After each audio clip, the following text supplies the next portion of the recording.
আল্লাহ, দয়া করে জানি আমার ওই হেড স্যারের সাথে দেখা করায় দিও না। আজকে অনেক কষ্টে স্কুল থেকে পালাইছি।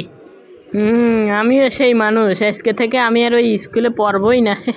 কিন্তু কথা হচ্ছে স্যার তো আমার ম্যাচেই থাকে। তাহলে আজকে আমি হোটেল ভাড়ায় করে থাকি, তাহলে কালকে আমি আমার বাসায় উল্লাপাড়ায় যাব। স্যার, আমাকে কি এই হোটেলে ভাড়া দেওয়া যাবে? জি স্যার, কেন নয়, আমাদের মাত্র 2 নাম্বার রুমটাই ফাঁকা আছে, ওখানে আপনি থাকতে পারেন। তাহলে যাচ্ছি, ধন্যবাদ।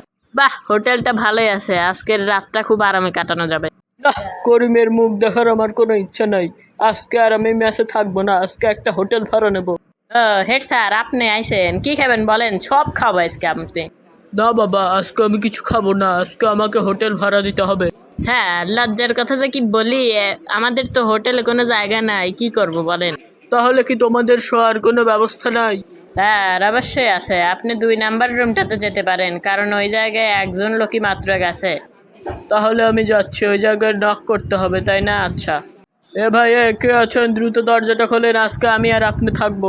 হাই হাই, না আমাদের হেডমাস্টারের গলার কণ্ঠ, এবার কি হবে নি? আল্লাহ, এ যেন হেডমাস্টার না হয় আমাদের স্কুলের। এবারের মতো বাঁচা দিও আল্লাহ। ভাই, আসতেছি, দাঁড়ান। কে, তুই কোন থেকে আসলু? তোর তো মেরে ফেলাবো, তুই এই জায়গায় কে? স্যার, আপনি এই জায়গায় কে? আপনার ভাই আমি আজকে হোটেল ভাড়া থাকতে চাইলাম, কিন্তু আপনি এই জায়গায় আইছেন, এবার কি হবে না আমার? আমিও তো তোর মুখ না দেখার জন্য এই জায়গায় আমি হোটেল ভাড়া থাকতে আসলাম, কিন্তু তুই এই জায়গায় আইসস। স্যার, এবারের মতো মাফ করে দেন স্যার, আর জীবনে এরকম অভিনয়। ঠিক আছে, তোকে এবারের মতো মাফ করে দিলাম। যা যা যা যা যা, চোখের সামনে থেকে চলে যা।